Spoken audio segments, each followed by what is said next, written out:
화살촉이 사라져야 한다. 90분간 탈탈 털린 민주당. 화살촉.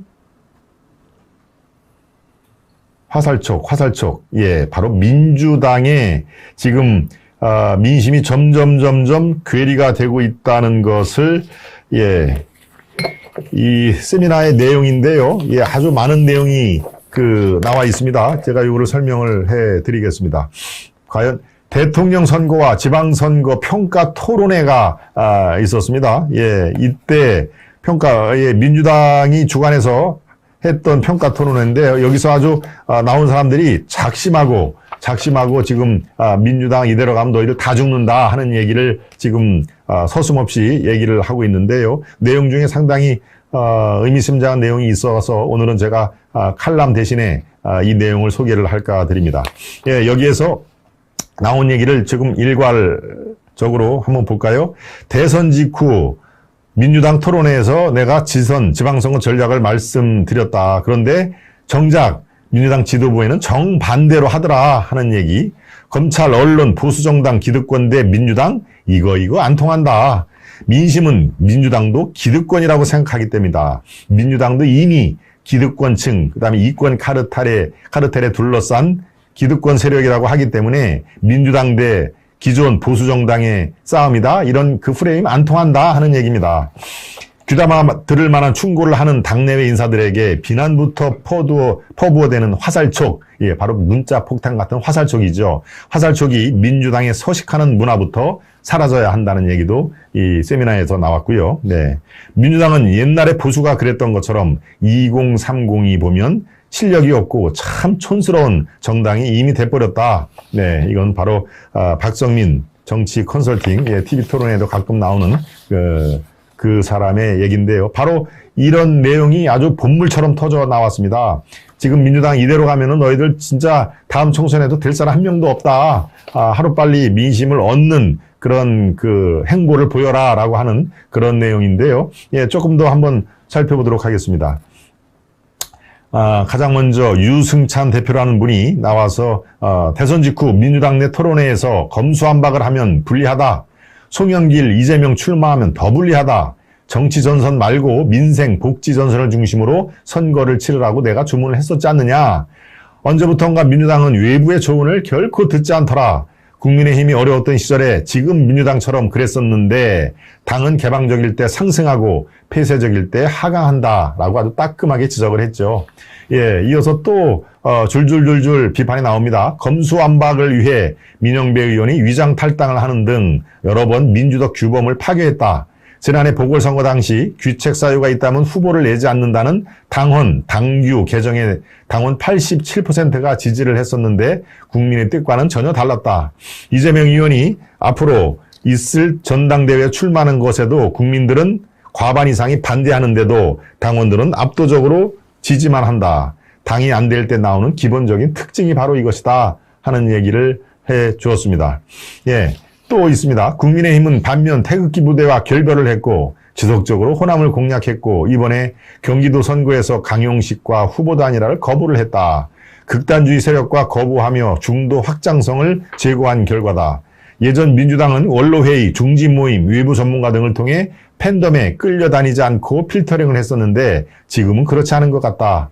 팬덤 정치에 의존해 민주적인 규범을 파괴한 게 대선과 지방선거 패배의 본질적인 원인으로 나는 삼는다. 윤 대통령 취임 20일 만에 치러진 선거에서 정치 전선을 확장시킨 건 자책거리였다. 지방선거는 특히 주민과 밀접한 선거인데도 불리한 프레임에 들어간 것이다.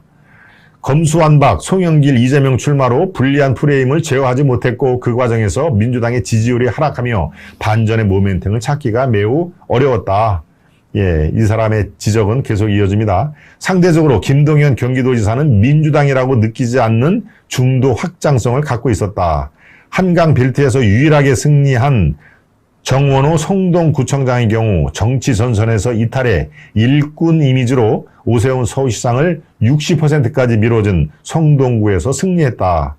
민주당은 이런 사례들을 발굴해 연구를 해야 된다. 네, 참 이렇게 지금 민주당의 입장에서는 굉장히 뼈아픈 그리고 속이 쓰린 그런 그 조언이지만 이런 그 조언은 민주당도 많이 들어야 됩니다. 그리고 또 민주당이 건강한 야당으로 탈바꿈을 해야 또 이 집권당이 된 국민의힘도 또 정신을 차려서 더 하죠. 예, 민주주의는 좌우 양날개로 난다라고 하는 유명한 정치 이 격언이 있지 않습니까? 그래서 민주당이 매일매일 이 컵발질만 할 게 아니라 바로 이런 그 조언을 듣고 민주당의 환골탈태를 바라는 의미에서 제가 소개를 해드립니다. 네. 또 한 사람의 발언만 보겠습니다. 바로 그 정치 컨설턴트 박성민의 얘기입니다. 지난 20년간 대한민국 보수는 더 큰 대한민국을, 진보는 더 따뜻한 대한민국을 이야기했다.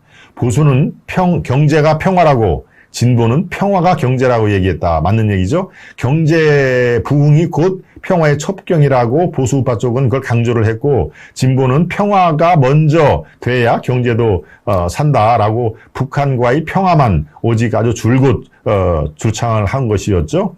따뜻한 대한민국에 대한 담론이 우위일 때 민주당이 4번 선거에서 승리한 것이다. 이긴 이유는 간단하다.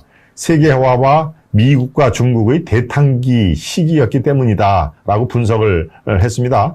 네, 계속 이 박성민 씨의 진단은 들어갑니다. 반대로 최근 탈세계화와 미중 패권 경쟁이 강화됐다. 지금 2030 세대에겐 더 따뜻한 대한민국이 먹히는 게 아니라 더 큰 대한민국이 먹히는 것이다. 세상은 변했는데 민주당은 그것을 생각하지 않기 때문에 가치 담론에서 지고 있는 것이다. 이 20대, 30대가 자유를 원하는데 민주당은 공정과 정의를 지키지도 못했으면서도 자유도 아무것도 아닌 것처럼 취급했다. 이것이 바로 당신들의 패인이다.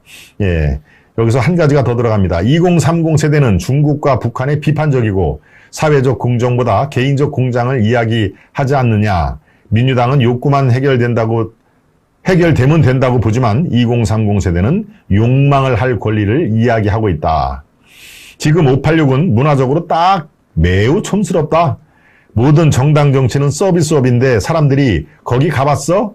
라고 자랑하지 않고 그냥 가줬어 이러고 있으니 그냥 그 자체로 끝난 거 아닌가. 민주당이 바로 지금 딱 그런 상태다라고 이렇게 쓴소리를 이어갔습니다. 예, 민주당에 대해서 아주 쓴소리를 했던 정치평론가 및 학자들의 견해를 얘기를 했는데요. 예, 민주당 내 화살촉부터 사라져야 민주당이 산다라고 하는 그런 의미심장한 내용이 있기 때문에 여러분들께 소개를 했습니다. 여기서 화살촉은 참 여러 가지 다중 의미를 갖고 있죠. 제가 아까 서두에 얘기 드린 집단 린치, 그다음에 문자 폭탄 이런 것들도 다 화살촉이고 서로 자기 진영이 아니면은 상대방을 다 적으로 보는, 그래서 그 적들을 향해서 화살을 쏘는 그런 행태부터 민주당은 고쳐야 된다라고 하는 아주 쓴소리인데 내용이 참 귀담아 들을 내용이 있다고 생각이 듭니다.